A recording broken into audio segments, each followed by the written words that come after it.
Afro-Asiatic Languages by Trey Knowles. Note, before we begin, I want to say this because it is very important to know. 1 Corinthians 13 verse 2 says, "If I have the gift of prophecy and can fathom all mysteries and all knowledge, and if I have a faith that can move mountains, but do not have love, I am nothing." My dear friends, remember this always. Yeshua tells us, "A new command I give you, love one another. As I have loved you, so you must love one another. By this everyone will know that you are my disciples if you love one another."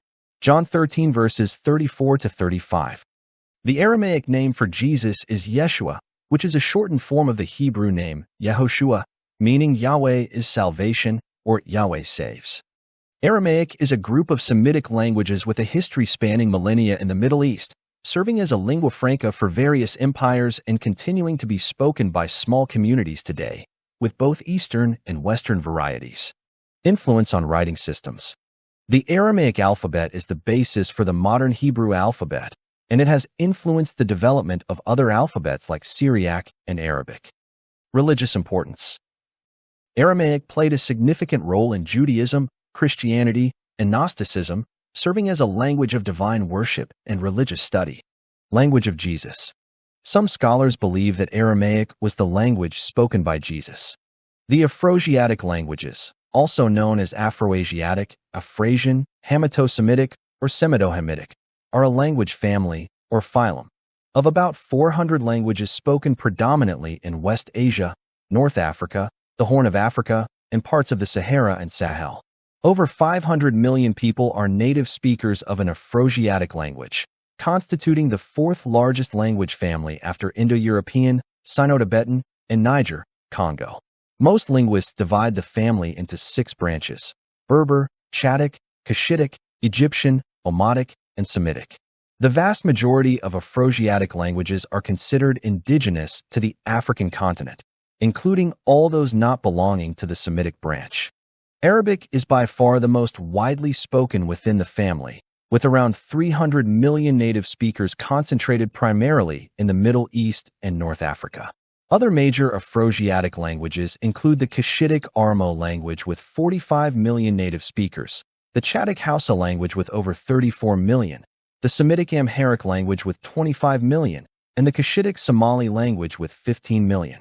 Other Afro-Asiatic languages with millions of native speakers include the Semitic Tigrinya language and Modern Hebrew, the Cushitic Sidama language, and the Omotic Wulayita language, though most languages within the family are much smaller in size.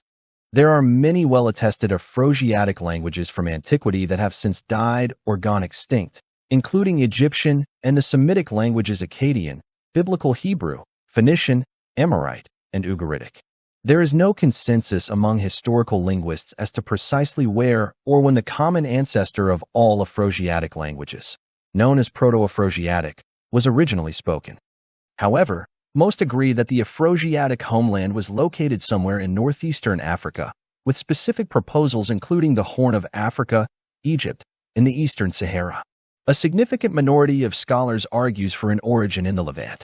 Even the latest plausible dating for its proto-language makes Afro-Asiatic the oldest language family accepted by contemporary linguists. Reconstructed timelines of when Proto-Afro-Asiatic was spoken vary extensively, with dates ranging from 18,000 BC to 8,000 BC. Comparative study of Afro-Asiatic is hindered by the massive disparities in textual attestation between its branches, while the Semitic and Egyptian branches are attested in writing as early as the 4th millennium BC.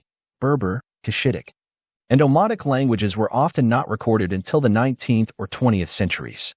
While systematic sound laws have not yet been established to explain the relationships between the various branches of Afro-Asiatic, the languages share a number of common features.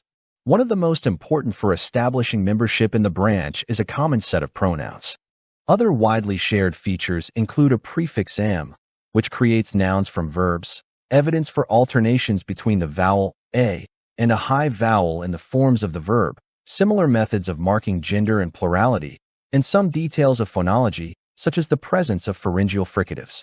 Other features found in multiple branches include a specialized verb conjugation using suffixes, Egyptian, Semitic, Berber, a specialized verb conjugation using prefixes, Semitic, Berber, Cushitic, verbal prefixes deriving middle, T, causative S, and passive M.